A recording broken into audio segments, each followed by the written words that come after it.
El doctor Luis Miguel Gutiérrez Robledo es director fundador del Instituto Nacional de Geriatría. Es miembro del Comité Asesor del International Association of Gerontology and Geriatrics. Ha sido profesor visitante en la Academia Europea de Medicina del Envejecimiento, en las universidades de Sherbrooke en Canadá, del sur de California, de Texas Medical Branch, la de Ginebra en Suiza y en la de Grenoble en Francia. Es asesor de la Organización Mundial de la Salud desde 1995 en temas relativos al envejecimiento y ha participado en el grupo experto que desarrolló la estrategia y plan de acción globales sobre envejecimiento saludable en 2016.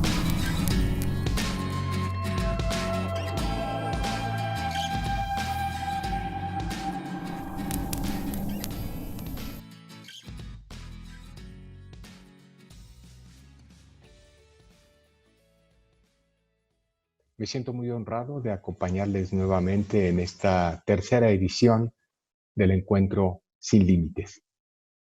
Por un envejecimiento saludable es el lema y justamente con esa idea quiero comenzar nuestra discusión el día de hoy invitándoles a unirse además a la iniciativa de la década por el envejecimiento saludable.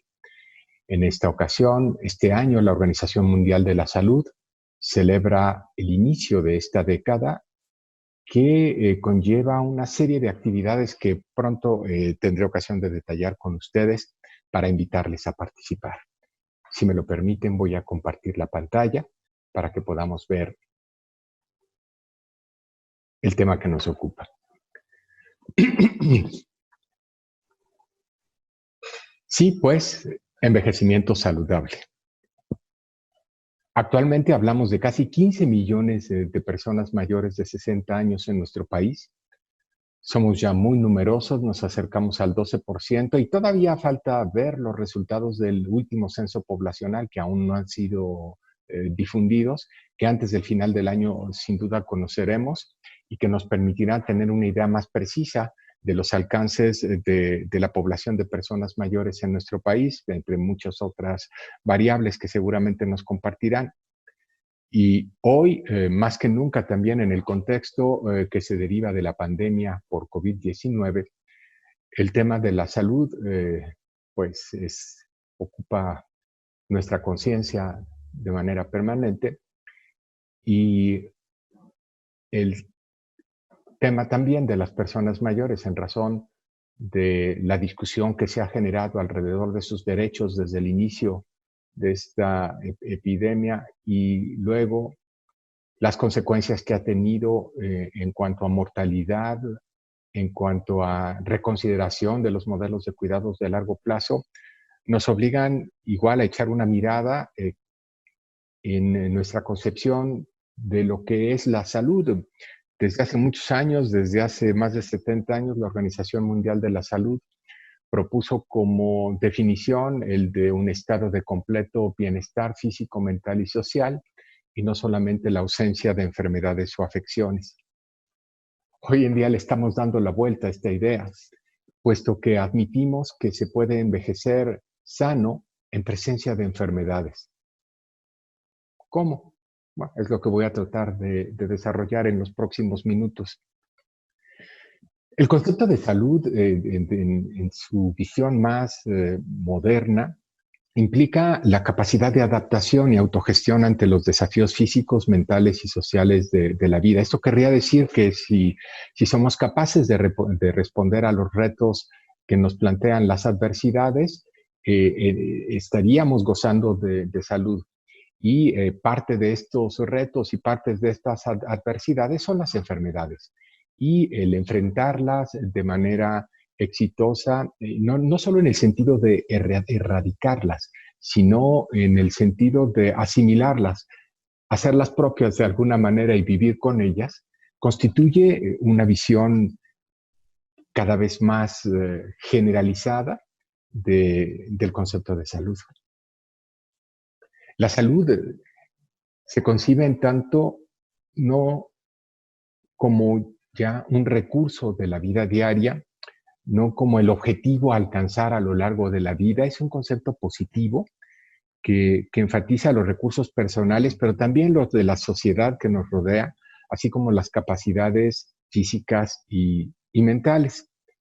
Este concepto de salud más amplio y más integral enfatiza en que es posible ser saludable aun cuando se está afectado por la enfermedad, insisto, así como en el potencial de crecimiento y desarrollo que todos tenemos para el logro de los objetivos personales en la vida, independientemente de ser portadores del diagnóstico de hipertensión arterial, diabetes o hasta enfermedad de Alzheimer.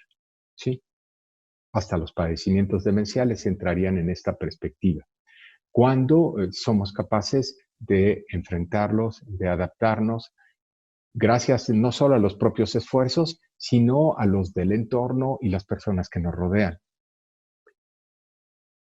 La dinámica de la salud en la vejez es mucho más compleja que en otras edades de la vida por la simple razón de que hemos estado expuestos a muchos más eventos y por mucho más tiempo. Y esto diversifica las posibilidades de interacción y amplía mucho también la diversidad de las formas de expresión de la vida. Somos cada vez más nosotros mismos, somos cada vez más distintos de los demás conforme el tiempo pasa. Y estas capacidades que vamos construyendo a lo largo de la existencia, físicas y mentales, repercuten en nuestro funcionamiento. Mientras más robusto sea nuestro capital, nuestra capacidad intrínseca, más facilidad tendremos de enfrentar la adversidad en modo resiliente. Al alcanzar los 60 años, una vez que hemos rebasado esta edad, en México tenemos por delante 22, 23 años en promedio. Es casi el pase automático al ser octogenario. Y en realidad hoy enfrentamos más el riesgo de la longevidad que el de la muerte prematura, y particularmente cuando hemos rebasado este límite. Pero en general, dentro de esta visión, también hablamos de la esperanza de vida saludable. La esperanza de vida saludable no es igual a la esperanza de vida. Tenemos más o menos un espacio de 7, 8 años en el que los mexicanos viviremos bajo la carga de la enfermedad o la discapacidad, pero atención, este espacio no necesariamente está comprimido al final, sino que se distribuye de manera muy heterogénea a lo largo de estos últimos años de la vida y alterna con periodos de pleno gozo de nuestras capacidades. Y esto, pues, en buena medida es dependiente no tanto de la salud, como de nuestra capacidad intrínseca, de los recursos que hemos acumulado, de nuestra capacidad para adaptarnos, y no solo de adaptarnos, sino de salir fortalecidos luego del embate de la adversidad. En ese contexto, ¿cómo entendemos el envejecer? ¿Qué es el envejecimiento? Perdón. El envejecimiento es un proceso gradual. Ocurre a lo largo de todo el curso de la vida y no solo en su última etapa. Conlleva cambios biológicos, fisiológicos, psicosociales y funcionales de variadas consecuencias, tan variadas como las personas, y se asocian con interacciones dinámicas y permanentes entre la persona y su medio. Incluso la expresión genética varía de acuerdo a las exposiciones y a la interacción con el entorno que nos rodea. Y en particular el envejecimiento biológico es el proceso que resulta de los efectos acumulativos de una gran variedad de cambios moleculares y celulares que se producen a través del tiempo y que se expresan de una manera más o menos estereotipada a través de lo que hemos llamado los pilares del envejecimiento biológico, pero que a final de cuentas tienen una expresión extremadamente diversa entre los individuos. Por otra parte, la vejez no es lo mismo que el envejecimiento. La vejez es una etapa de la vida, le llamamos así por convención a la última etapa de la existencia de aquellos que son longevos y que de alguna manera delimita ciertas expectativas para quien entra en esa etapa desde el punto de vista de la sociedad. Por una parte, los estereotipos que aún prevalecen esperan que entremos en una etapa de quiescencia, de retiro, de permanecer, sí, pero un tanto cuanto ya al margen de la corriente principal de la vida. Esto no necesariamente ha de ser así. Esto ha sido una convención adoptada a lo largo de muchos años, pero que está en plena evolución y en vías de transformarse. En este contexto ocurre el envejecimiento saludable y este es un proceso que se desarrolla a lo largo de muchos años y que tiene que ver con el fomentar y mantener la capacidad funcional que permite el bienestar en la vejez. Así yo puedo ser hipertenso, puedo tener una tendencia a la glucosa alta, puedo tener mis rodillas afectadas por artrosis y a pesar de eso mantener una buena composición corporal, un peso apropiado, un buen nivel funcional y ser capaz de hacer todo lo que me interesa cuando me interesa, independientemente de esas etiquetas diagnósticas. Les decía que conforme pasa el tiempo, cada vez somos más nosotros mismos, cada vez más nos diferenciamos los unos de los otros. Tendemos a pensar que la herencia tiene un peso relativo muy grande en el determinismo de lo que habremos de devenir. Sin embargo, esta en realidad pues influye de una manera muy relativa. Vamos a decir que determinará quizás el 25% de lo que es el proceso de envejecer y que el resto depende más de la interacción que tenemos con el entorno y que si tenemos la fortuna de envejecer en un buen nivel socioeconómico, con un buen nivel intelectual y con un cúmulo de conocimientos logrado a lo largo de muchos años, tenemos mucho más probabilidades de alcanzar una longevidad saludable que quien crece en situación de desventaja, no tiene acceso a la educación formal y se desarrolla en un entorno de pobreza. Las diferencias en esperanza de vida pueden ser tan grandes como de 30 años en el caso mexicano entre un extremo y el otro, y las diferencias de esperanza de vida en salud todavía mayores, ya que quienes crecen en ese entorno desfavorecido acumulan daño mucho más tempranamente, expresan más tempranamente de manera más florida y con peores desenlaces enfermedades crónicas como la diabetes o la hipertensión.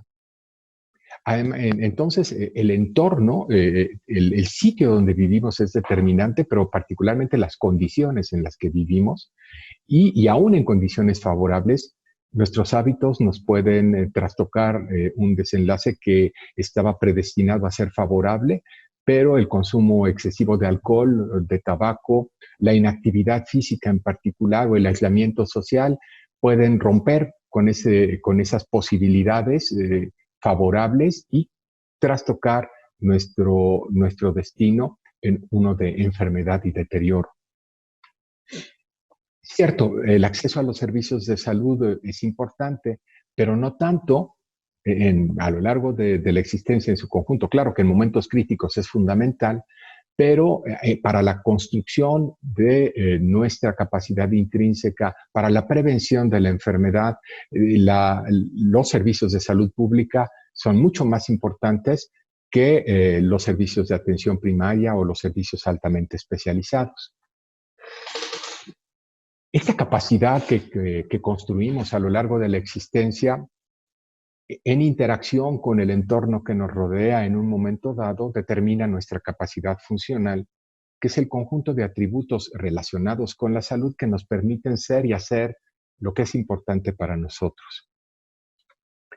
Esta sí resulta de la interacción, les decía, entre la capacidad intrínseca y el entorno. Es la interfase entre nuestras capacidades, nuestras características de salud y las características del medio que nos rodea.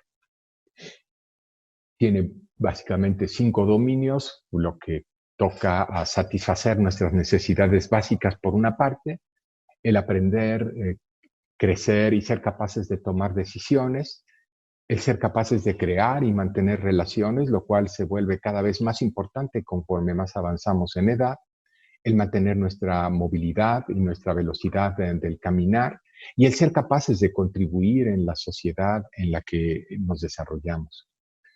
Esta trayectoria de envejecimiento puede, en condiciones óptimas, darse de una manera muy semejante a la que observamos en la gráfica. Y esta capacidad funcional tendrá una mejor expresión si el entorno en el que crecemos es más propicio. Pero las trayectorias pueden verse comprometidas por la enfermedad, y así, por ejemplo, en el caso de la trayectoria amarilla, una enfermedad aguda que deteriora gravemente la capacidad intrínseca, pero que interviniendo con oportunidad podemos reparar para volver a la trayectoria original o no, absorbiendo un cierto daño residual que nos ubica en un nivel inferior, en una trayectoria paralela o en una trayectoria de envejecimiento acelerado, dependiendo de la naturaleza del evento adverso que enfrentamos, de la enfermedad, como le llamamos. Y así, a través del tiempo, nos vamos diferenciando quienes envejecemos, todos, pues, entre aquellos que permanecemos en un nivel todavía de capacidad alta y estable, con plenitud de expresión de nuestra capacidad funcional. Aquellos, alrededor de un 25% en el caso mexicano, que están ya en declive, en situación de fragilidad o que expresan cierto deterioro funcional o discapacidad, y aquellos que se encuentran ya en un 5% quizás de la población en situación de total dependencia con necesidad de cuidados. Este es pues el panorama que se observa en el caso mexicano. Estos son datos que provienen de la encuesta nacional de salud del 2012, que nos permitió caracterizar a nuestra población desde esta perspectiva. Y sabemos que las trayectorias, de alguna manera, del envejecer en el caso mexicano están aceleradas. Es decir, con respecto a otras poblaciones europeas, por ejemplo, del norte de Europa en particular, nuestro proceso de envejecimiento es más rápido, nuestro deterioro funcional más acelerado. Se asemeja mucho, por ejemplo, al de la población china, pero está muy por encima del desempeño de la población hindú o del sur de África, no de África del Sur en particular, pero de muchos de los países del África subsahariana. En general, esto es también muy heterogéneo para distintas poblaciones. Esta expresión de la capacidad funcional pues depende también del entorno. No es lo mismo andar en bicicleta en Tepito que andar en bicicleta en un carril especialmente destinado a ese propósito, en una ciudad donde la gente lo hace con frecuencia y es consciente y respeta a los ciclistas que a sus 80 años pueden seguir circulando e incluso transportando no sé, algo para una mudanza. La capacidad de responder a los retos del entorno puede mantenerse hasta los 80, los 90, hasta los 100 años, hasta edades muy avanzadas, pero también puede perderse muy precozmente. Podemos imaginar que la persona a la izquierda de la imagen tiene 100 años, sí, podría tener 70 también. En realidad no lo sabemos. La edad cronológica no es tan buen reflejo de la capacidad funcional como la edad biológica que hoy hemos aprendido poco a poco a estimar. Y así quienes aparecen en el lado derecho de la imagen podrían igualmente ser personas en sus 70s, y no necesariamente de edad muy avanzada, pero puestas en esta situación por un cúmulo de enfermedades que les han conducido por una trayectoria de deterioro acelerado. No necesariamente por culpa de ellos, por no haber sido capaces de desarrollar una serie de medidas preventivas. Por desgracia, aún con un estilo de vida saludable, aún en un entorno propicio, seguimos siendo frágiles y seguimos siendo vulnerables a algunas condiciones de salud adversa que tarde o temprano nos afligirán y que tarde o temprano contribuirán a nuestro deterioro. Más tarde, probablemente, si somos capaces de allegarnos de hábitos positivos y de tener acceso a las medidas preventivas de vacunación, de tratamiento oportuno, a la detección temprana de la enfermedad, todo esto puede ayudarnos a preservar por más tiempo nuestra capacidad funcional. Aún en pareja, las trayectorias pueden ser muy, muy disímbolas y puede ser que el cónyuge femenino mantenga por mucho más tiempo una capacidad funcional y se convierta en el cuidador de su esposo dependiente, como en el caso que vemos aquí, a pesar de que han compartido el mismo espacio vital, a pesar de que han compartido mucho los mismos hábitos, la aparición en un momento dado de la enfermedad vascular cerebral, por ejemplo, puede trastocar brutalmente el equilibrio y llevarnos a una situación como la que vemos ilustrada en esta imagen. Entonces, recapitulando, ¿qué influye en la salud de las personas? De todas las personas, no solo de las de edad. Los factores individuales que integran esta capacidad intrínseca y los factores ambientales, que en interacción los unos con los otros determinan o impiden nuestras posibilidades de ser capaces de hacer durante el máximo tiempo posible las cosas a las que damos valor. ¿Qué necesitamos para un envejecer saludable? Creo que el primer paso está en el terreno de las ideas y que todavía hay mucho que hacer a este respecto. La inmensa mayoría de la gente sigue equiparando la vejez al deterioro de la salud y de la capacidad funcional y no admite que alguien en sus 80 pueda seguir siendo productivo y plenamente funcional.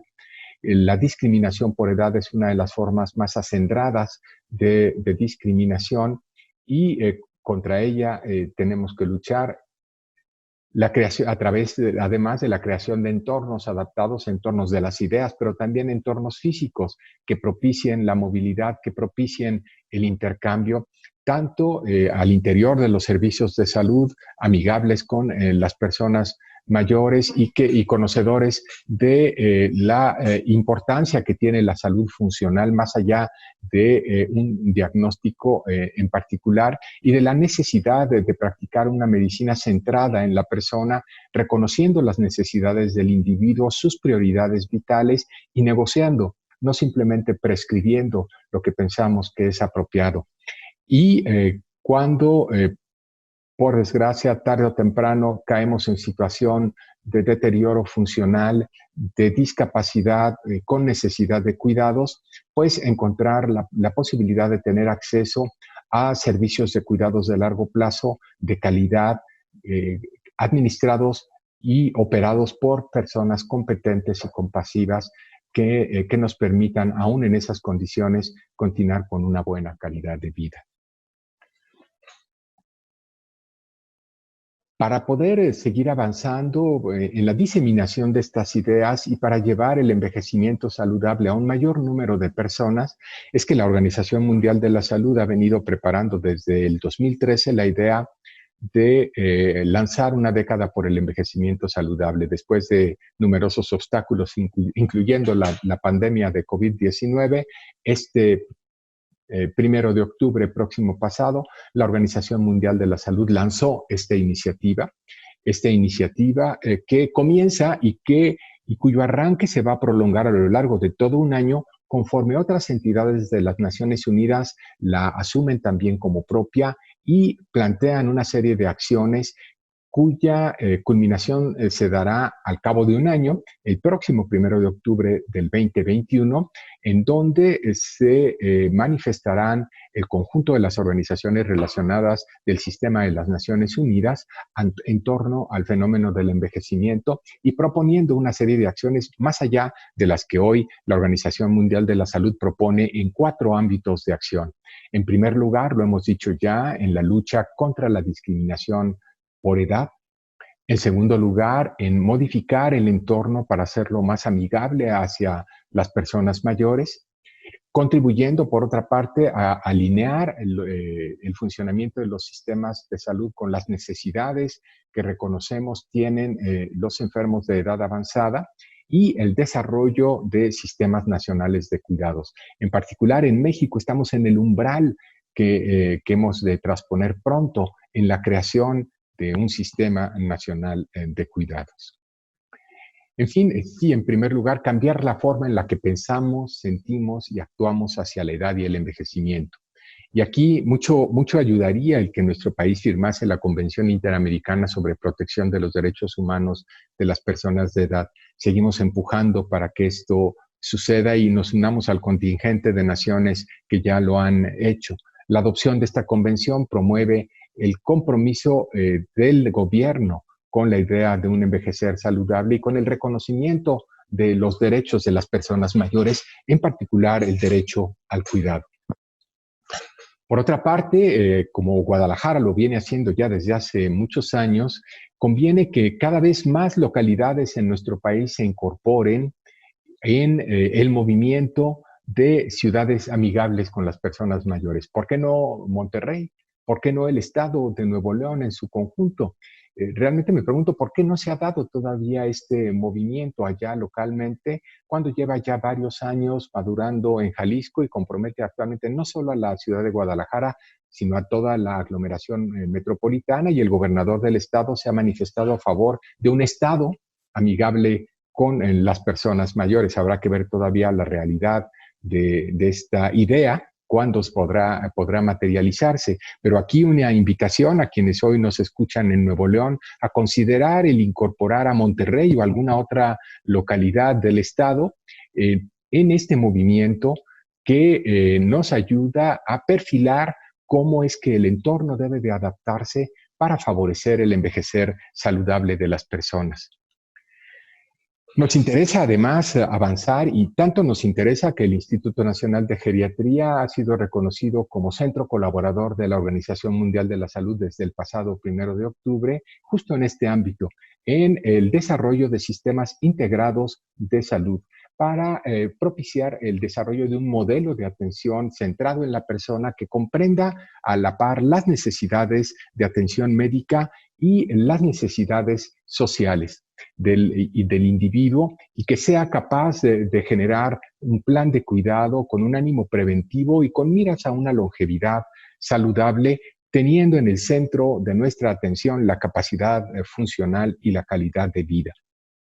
Y desde luego seguir avanzando en el desarrollo de una atención a largo plazo de calidad que permita resolver las necesidades de aquellos que sufren las consecuencias de la enfermedad que tarde o temprano nos aqueja a todos, y de la discapacidad que pesa sobre un número importante de las personas en todo el mundo.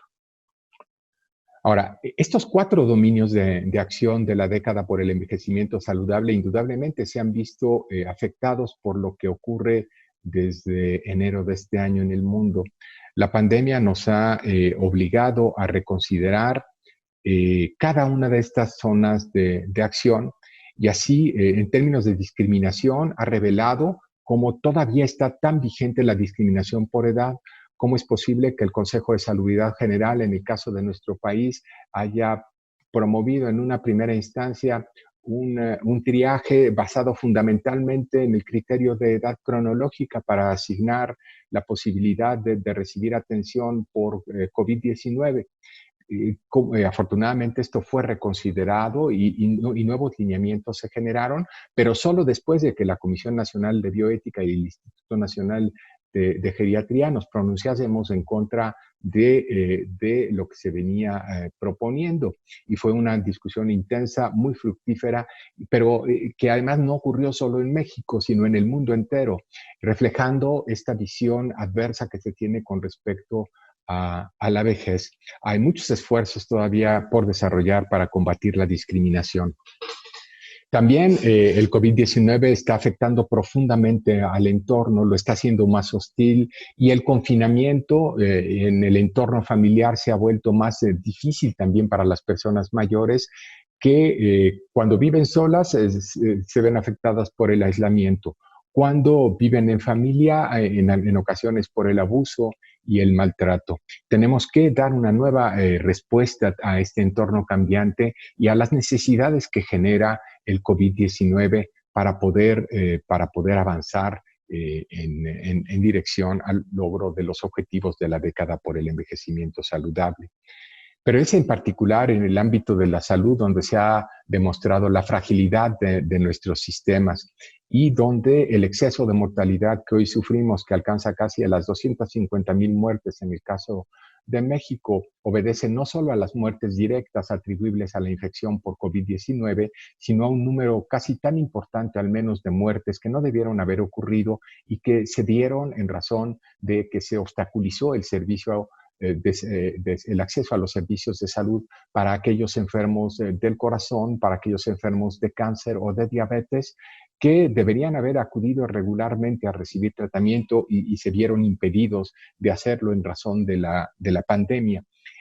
Tenemos que desarrollar nuevas alternativas, tenemos que fortalecer los servicios de telemedicina y facilitar el acceso en condiciones de alta contagiosidad, como es el caso presente, para poder resolver otros problemas de salud que no dejan de estar ahí por ello.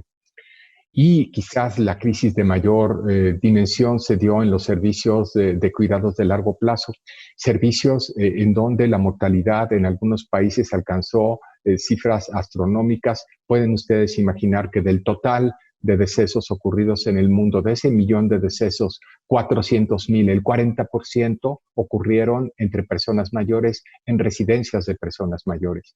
Y en algunos países, como el Canadá, el 85% de los decesos ocurrieron en estas instituciones. Verdaderamente se convirtieron en las casas hogar en trampas mortales, con insuficiencias en la vigilancia epidemiológica, en los protocolos de protección de los infectados y demostrando una serie de vulnerabilidades que tienen que corregirse para transformar los cuidados de largo plazo hacia servicios de una mayor calidad que puedan verdaderamente responder a las necesidades de las personas mayores.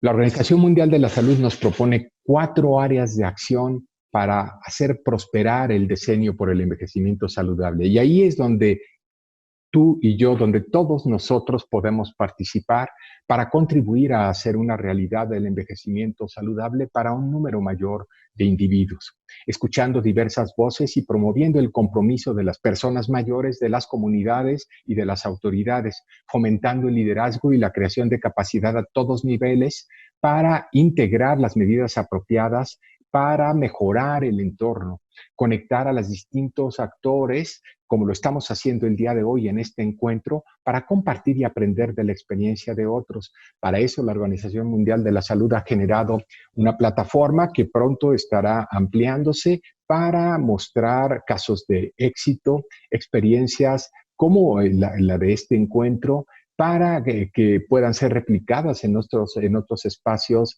del mundo y de donde podamos nosotros aprender y traer diversas experiencias a enriquecer la propia. Y desde luego, instituciones como el Instituto Nacional de Geriatría, estamos obligados a seguir avanzando en el fortalecimiento de la investigación, en la recopilación de información que nos dé una base de evidencia para poder seguir avanzando en la promoción de la salud de nuestra población. Esa es nuestra tarea, ese es nuestro compromiso. Esta es la invitación a todos ustedes a sumarse, a participar por la causa del envejecimiento saludable. Muchas gracias por su atención.